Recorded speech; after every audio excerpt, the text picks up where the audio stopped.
અમૃત વાણીનું રસપાન કરાવનાર વક્તા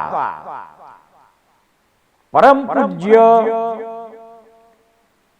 શ્રી 1008 અધ્યાત્મ યોગી શ્રી કમલેશ કાંતિલાલ દવે સૃષ્ટિની શરૂઆતમાં બ્રહ્મરૂપમાં પરમાત્મા શક્તિનો પ્રાદુર્ભાવ થયો. એ જ શક્તિ સમસ્ત બ્રહ્માંડમાં વ્યવસ્થા રૂપમાં વ્યાપ્ત થઈ. આજ કાંતિમાન બ્રહ્મ વિવિધ રૂપમાં રહે અંતરિક્ષ વગેરે વિભિન્ન લોકોને તથા વ્યક્ત જગત અને અવ્યક્ત જગતને પ્રકાશિત કરે છે.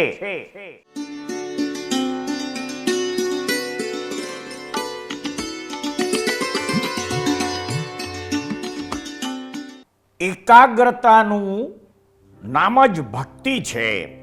એકાગ્રતા એકાંત વિના પ્રાપ્ત થતી નથી. ચાતક સ્વાનુમાનેન જલમ પાર્થયતે અંબુદાત સ્વદાર્ય તથા સર્વા પ્લાવયત્યંબુના મહિમ. ચાતક પક્ષી પોતાને જીવવા માટે જેટલું જરૂરી છે તેટલું જળ વાદળ પાસેથી માગે છે, પરંતુ વાદળ પોતાની ઉદારતાથી આખી પૃથ્વીને ભીંજવી દે છે. તેવી જ રીતે સજ્જન લોકો પોતાની ઉદારતાથી આખા જગત ઉપર ઉપકાર કરે છે. વર્તમાન અવસર્પિણી કાળમાં જંબુ દ્વીપના ભરત ક્ષેત્રના ભારત દેશમાં જન્મેલા પાંચમા તીર્થંકર પરમાત્મા શ્રી સુમતિનાથ ભગવાનને અયોધ્યા નગરીના સહસામ્ર વનમાં છઠના તપ સમયે સાલના વૃક્ષ નીચે મારવાડી તથા ગુજરાતી તિથિ પ્રમાણે ચૈત્ર સુદ 11ના દિવસે કેવળ જ્ઞાન પ્રગટ થયેલ. તીર્થંકર પરમાત્માને કેવળ જ્ઞાન થયા પછી નિયમ અનુસાર સર્વ પ્રકારના દેવી દેવતાઓ સંવત્સરણની રચના કરે છે. સંવત્સરણની રચના થયા પછી તીર્થંકર પરમાત્મા સંવત્સરણમાં પ્રવેશ કરે છે અને દેવી દેવતાઓએ રચેલા મુખ્ય સિંહાસન પાસે આવી નમો તિથ્થત્સ બોલી સિંહાસન પર બિરાજમાન થાય છે. ત્યાર પછી તેઓ ગણધરોની સ્થાપના કરે છે. સુમતિનાથ ભગવાનના 100 ગણધરો ગણાય છે. તેમાં પ્રથમ ગણધર તરીકે ચમર નામના ભાગ્યશાળી વ્યક્તિનું નામ આગમ ગ્રંથોમાં સુવર્ણ અક્ષરે અંકિત થયેલું છે. પ્રથમ ચતુર્વિધ સંઘમાં સાધુ સાધ્વી શ્રાવક અને સાવિકા રૂપ ચતુર્વિધ સંઘમાં સાધ્વી તરીકે ભાગ્યશાળી બનનાર ભારત દેશની એ સુકુમાર કન્યાનું નામ કાશ્યપી હતું. ભગવાનની ધર્મદેશનાનો વિષય એકત્વ ભાવના હતું. હવે એકત્વ ભાવના સંબંધી તીર્થંકર પરમાત્મા શ્રી સુમતીનાથ ભગવાનના મુખે અર્ધમાગધી ભાષામાં અને માલકોશ રાગમાં તથા 35 ગુણોથી યુક્ત એવી પ્રત્યક્ષ સરસ્વતી સ્વરૂપ વાણીમાં જે ધર્મદેશના નીકળી હતી તે આપણે સાંભળીશું, સમજીશું. જે ભવ્ય પ્રાણીઓમાં હિત અને અહિત તથા કાર્ય અને અકાર્યને સમજવાની યોગ્યતા છે, તેમણે પોતાના કર્તવ્ય પાલનમાં કદી પણ ઉપેક્ષા કરવી જોઈએ નહીં. આ વાત ધ્યાનમાં રાખવી જોઈએ કે પુત્ર, મિત્ર તથા સ્ત્રી વગેરે સાથે તથા પોતાના શરીર સંબંધી જે કંઈ પણ ક્રિયા કરવામાં આવે છે તે બધી પરક્રિયા છે, બીજા લોકોનું કાર્ય છે, સ્વકાર્ય બિલકુલ નથી.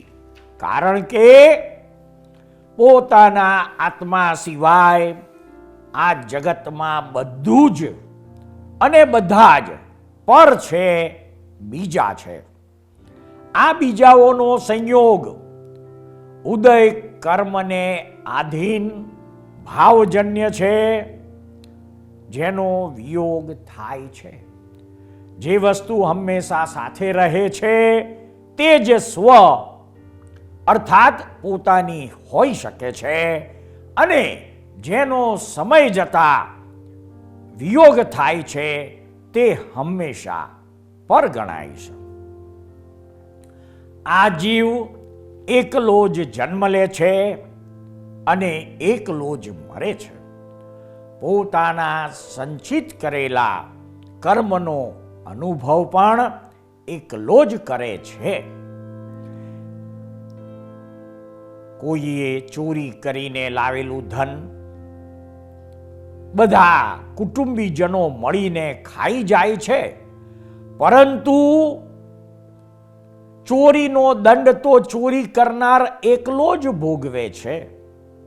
તેને નરક ગતિમાં પોતાની કરણીનું દુઃખદાયક ફળ ભોગવવું જ પડે છે. આ સમયે ખાનારો કોઈ સાથી દુઃખમાં ભાગ પડાવતો નથી.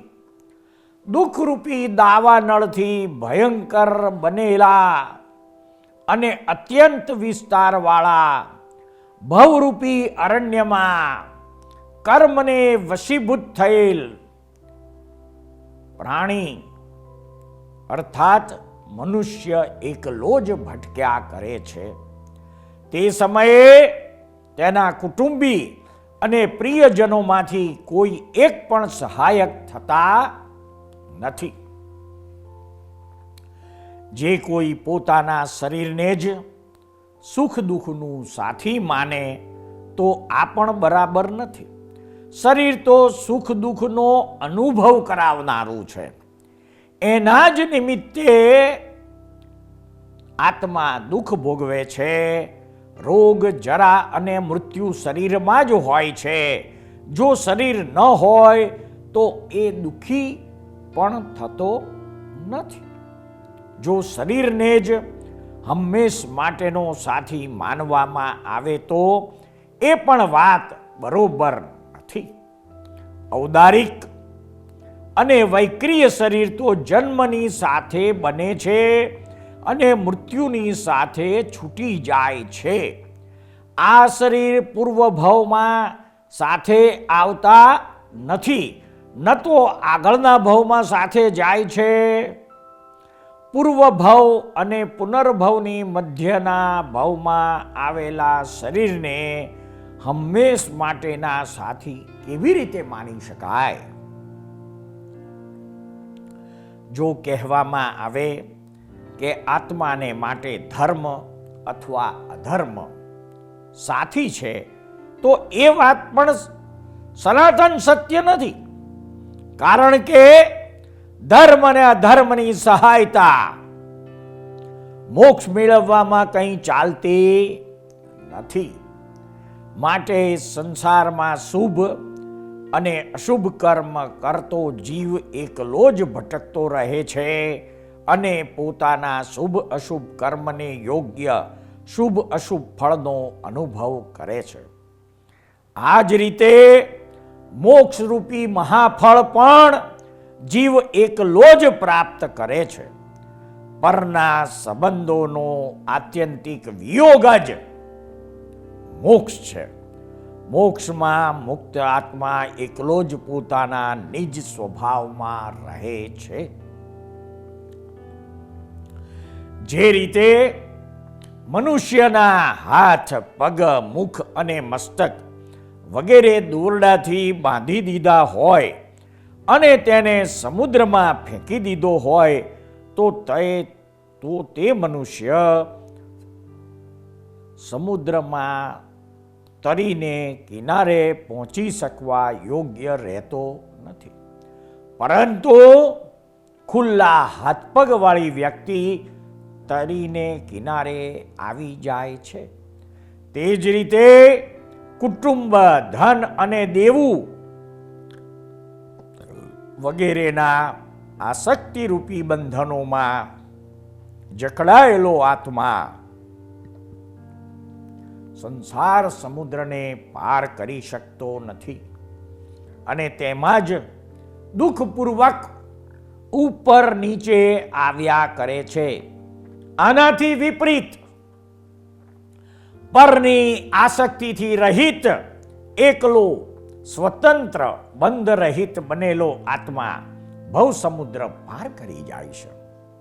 માટે બધા સાંસારિક સંબંધોનો ત્યાગ કરીને એકાંકી ભાવયુક્ત થઈને શાશ્વત સુખમય મોક્ષ માટે પ્રયત્ન કરવો જોઈએ. હવે આદેશના સારને સંસ્કૃત શ્લોકમાં આપણે સાંભળવા ઉત્સુક બનીએ. એક ઉત્પદ્યતે જંતુરેક એવ વિપદ્યતે કર્માણ્યનું ભવત્યેકઃ પ્રચિતાની ભવાંતરે અન્યે સ્તેનાર્જિતમ વિતમ ભૂયઃ સંભૂય ભુજ્યતે સત્વેકો નરક ક્રીડે કિલશ્યતે નિજ કર્મભિઃ. અર્થાત આ જીવ અન્ય ભાવમાં એકલો જ ઉત્પન્ન થાય છે, એકલો જ મરે છે અને પોતે કરેલા કર્મોનું ફળ આ ભાવમાં કે પરભાવમાં એકલો જ અનુભવે છે. એક વ્યક્તિએ મેળવેલ દ્રવ્યનો બીજા અનેક લોકો સાથે મળીને ઉપભોગ કરે છે, પરંતુ પાપ કર્મ કરીને ધનનું ઉપાર્જન કરનાર વ્યક્તિ પોતાના કર્મોથી નરકમાં જઈને એકલો જ દુઃખી થાય છે.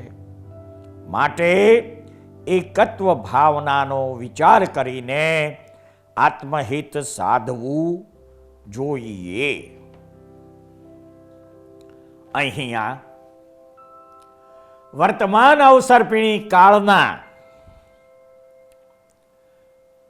જમ્બુ દ્વીપના ભરત ક્ષેત્રના ભારત દેશમાં જન્મેલા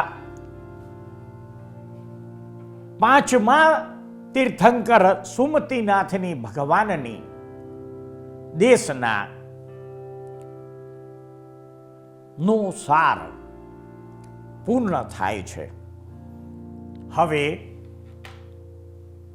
આ એકત્વ ભાવના વિશે આપણે લોકભોગ્ય ભાષામાં સામાન્ય સમજ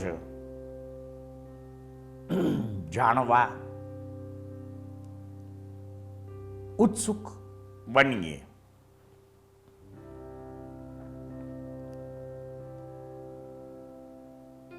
ભગવાન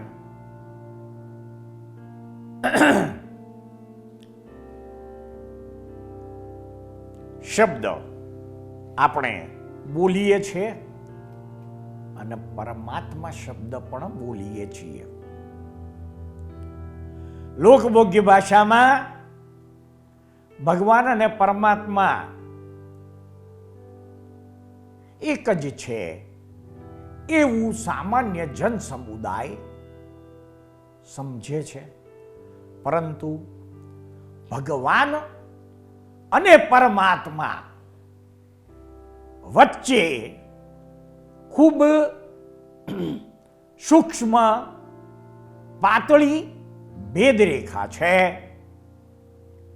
તથા ભગવાન અને પરમાત્મા વચ્ચેનો ભેદ પણ સ્વર્ગ અને નર્ક જેટલો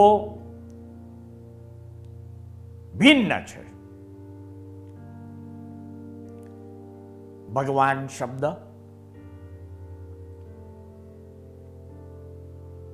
ગુણવાચક છે. જે શબ્દની પાછળ વાન શબ્દનો પ્રયોગ થાય છે તે ગુણવાચક છે. જેમ કે આપણે સંસારમાં કોઈને કહીએ કે આ વ્યક્તિ ગુણવાન છે, અર્થાત તે વ્યક્તિમાં અમુક વિશેષ ગુણોની સંખ્યા વધુ છે, તો તેને આપણે ગુણવાન કહીએ છીએ. એવી રીતે ધનવાન, તો કે જેની પાસે સામાન્ય રીતે ધન વધારે છે એને આપણે ધનવાન કહીએ છીએ. એવી રીતે ચારિત્રવાન, તો કે ભાઈ જેની અંદર શ્રેષ્ઠ પ્રકારના ચારિત્રની ઉપસ્થિતિ છે તેને આપણે ચારિત્રવાન કહીએ છીએ. ટૂંકમાં વાન શબ્દ ગુણોની અપેક્ષાએ જન સમાજમાં સાંભળવા મળે છે. હવે ભગવાન શબ્દની આપણે પરિભાષા જોઈએ કે ભાઈ જે 6 ગુણોથી યુક્ત છે, 6 વિશેષ ગુણો, અનંત શક્તિ, અનંત બળ, અનંત ઐશ્વર્ય, અનંત સમૃદ્ધિ, એવા 6 ગુણોથી જે યુક્ત છે તેને આપણે ભગવાન કહીએ છીએ. ભગવાનને ફરી ફરી માતાની કુક્ષીમાં અવતાર લઈને આવવું પડે છે. તેથી ગીતામાં કહ્યું કૃષ્ણ ભગવાને સંભવામી યુગે યુગે, જ્યારે જ્યારે આ પૃથ્વી ઉપર અધર્મનો અધિકાંશ વિસ્તાર થશે ત્યારે ત્યારે ધર્મની સ્થાપના માટે હું અવતાર લઈશ. તો કે ભગવાનને વારંવાર અવતાર લેવો પડે છે. હવે આપણે પરમાત્મા શબ્દને સમજીએ કે પરમાત્મા કોને કહેવાય, તો કે ભાઈ એ અવતારી પુરુષ છે, પણ પરમાત્મા ને જન્મતાની સાથે 4 અતિશયો હોય છે.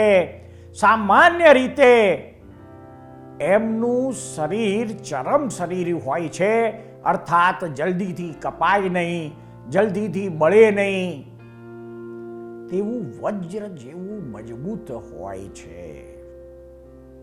વળી પરમાત્માને આ છેલ્લો અવતાર હોય છે, તેમને હવે પછી બીજો જન્મ લેવાનો હોતો નથી. કારણ કે પરમાત્મા તે જ અવતારમાં તમામ કર્મોનો ક્ષય કરીને જન્મ મરણના ફેરામાંથી મુક્ત થઈને સર્વાર્થ સિદ્ધ વિમાનથી 12 યોજન ઊંચે જે સિદ્ધશિલા આવેલી છે, ત્યાં સિદ્ધ ક્ષેત્રમાં અર્થાત મોક્ષમાં જાય છે. તો કે ભગવાનને અવતાર લેવા પડે છે, પરમાત્માનો છેલ્લો અવતાર હોય છે. આ નાની સમજ આપણે સમજી લીધા પછી તીર્થંકર પરમાત્મા, પાંચમા તીર્થંકર સુમતિનાથ ભગવાને પોતાની કેવળ જ્ઞાન પછીની પ્રથમ દેશનામાં એકત્વ ભાવના વિશે જે કહ્યું તેને સામાન્ય જન સમુદાય સમજી શકે એવી સરળ ભાષામાં હજુ પણ આપણે સમજવા પ્રયત્ન કરીએ કે આ મધ્યલોકમાં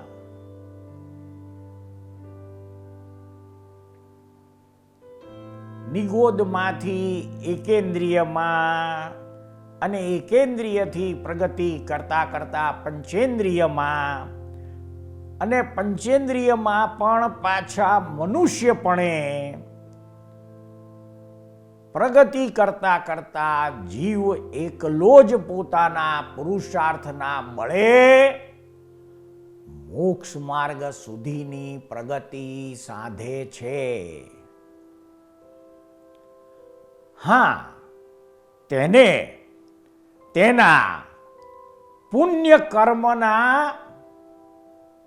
આધારે સુંદર નિમિત્તો મળી આવે છે, એ વાત જુદી છે.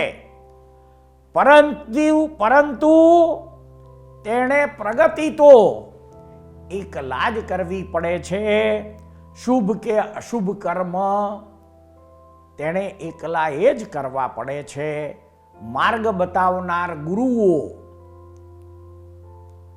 આચાર્યો, મહાત્માઓ, ઉપદેશકો ઘણા હોય છે, પરંતુ પુરુષાર્થ તો તેણે પોતે જ કરવો પડે છે. અને એ પોતે જ પોતાના પુરુષાર્થને આધારે એકલો જ આ 84 લાખ યોનિના ચક્કરમાંથી છૂટી શકે છે.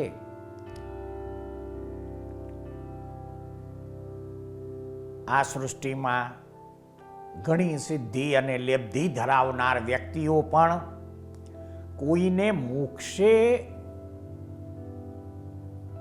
સાથે લઈ જઈ શકતા નથી.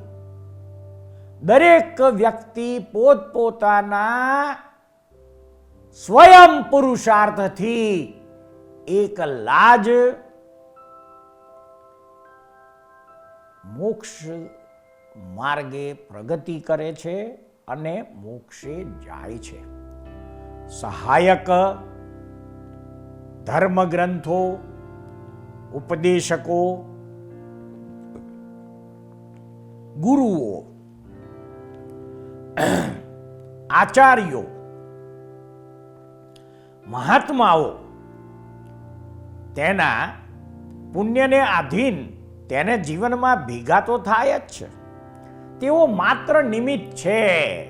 પુરુષાર્થ તેણે પોતે એકલાએ જ કરવો પડે છે. અને પોતાના એકલાના જ પુરુષાર્થથી તે પોતે શુભ ગતિ અથવા મોક્ષ માર્ગે ઉત્તરોત્તર પ્રગતિ સાધી શકે છે. આ એકલા જ આવ્યા મનવા એકલા જવાના, સાથી વિના સંગી વિના એકલા જ જવાના, એ પંક્તિ એક સુંદર કવિએ ગાયકીના રૂપમાં ગાયેલી છે. તે એકત્વ ભાવનાને અનુમોદન આપનારી છે. એકલા જ આવ્યા મનવા એકલા જવાના, સાથી વિના સંગી વિના એકલા જવાના. કાળી કાળી રાતડીએ કાયાનો સાથ દે ભલે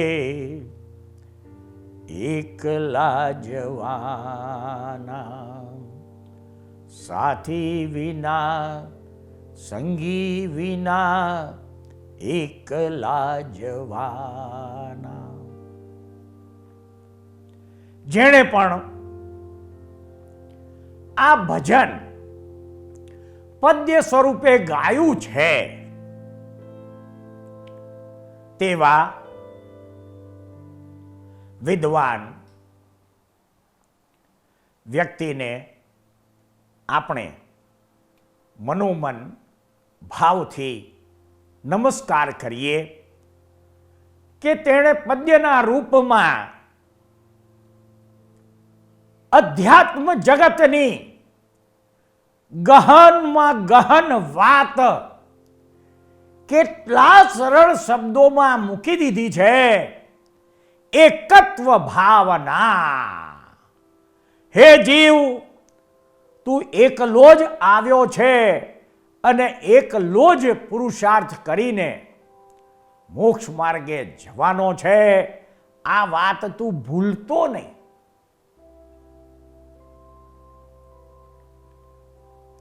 ધર્મના શરણમાં તીર્થંકર પરમાત્માની આજ્ઞાને જેમ છે તેમ તેમના અંતર આશય મુજબ સમજીને જ તારે એકલો જ પુરુષાર્થ અને પરાક્રમ કરવાના છે. જો તું તીર્થંકર પરમાત્માની આજ્ઞાને જેમ છે તેમ તેમના અંતર આશય મુજબ સમજી ગયો અને તે આજ્ઞા મુજબ એકાંતમાં રહીને મૌનપણે એકલો જ પુરુષાર્થ અને પરાક્રમ કરીશ તો અવશ્ય મોક્ષ માર્ગે પ્રગતિ કરી શકીશ. એકત્વ ભાવના નો આસાર.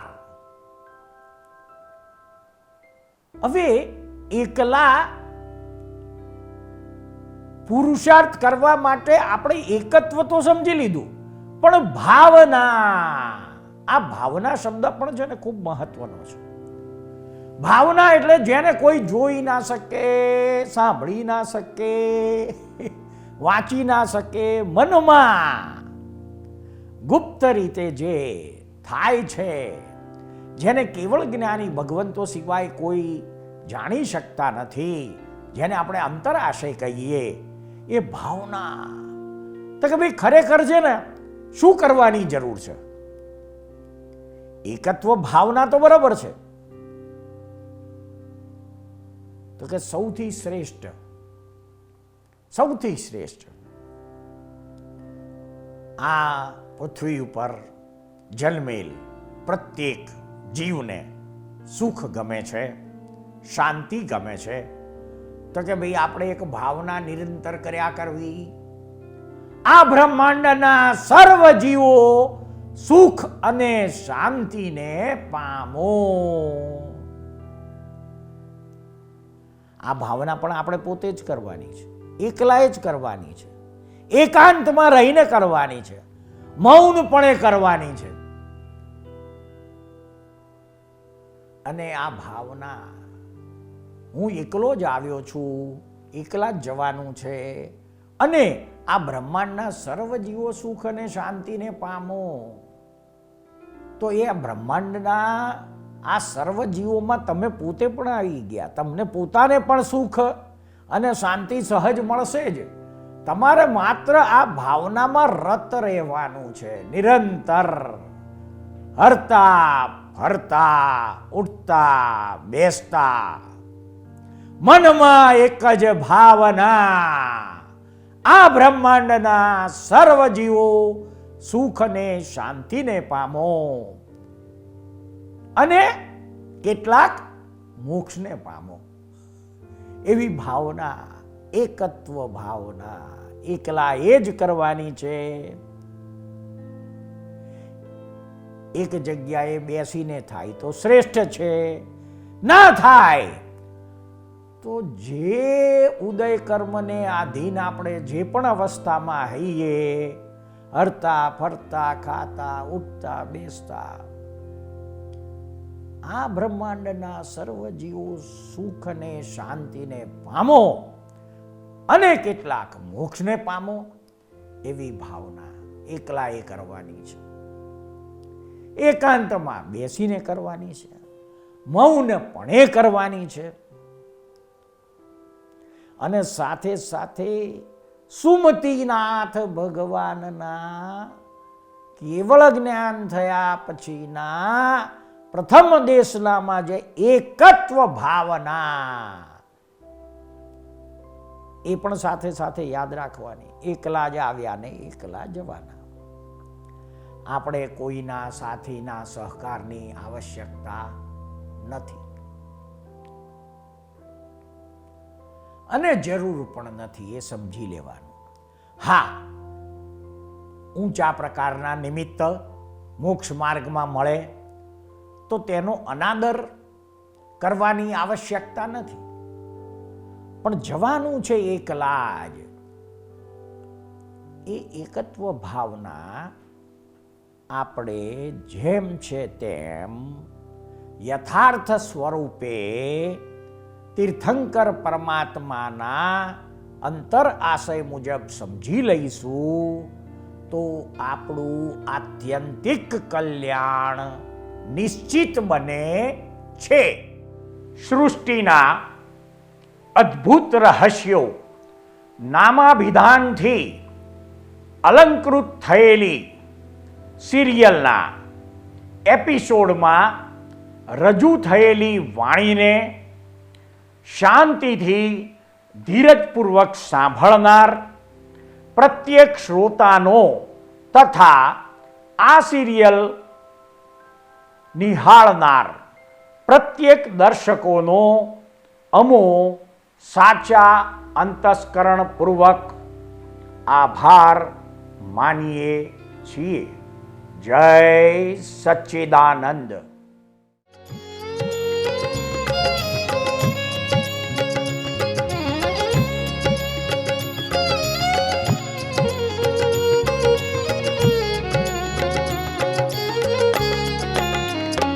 तीर्थंकर विहरमान शत शत कोटि प्रणाम.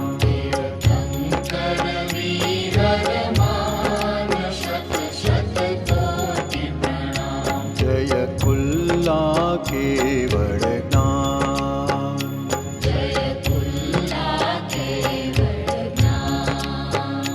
तीर्थंकर विहरमान शत शत कोटि प्रणाम.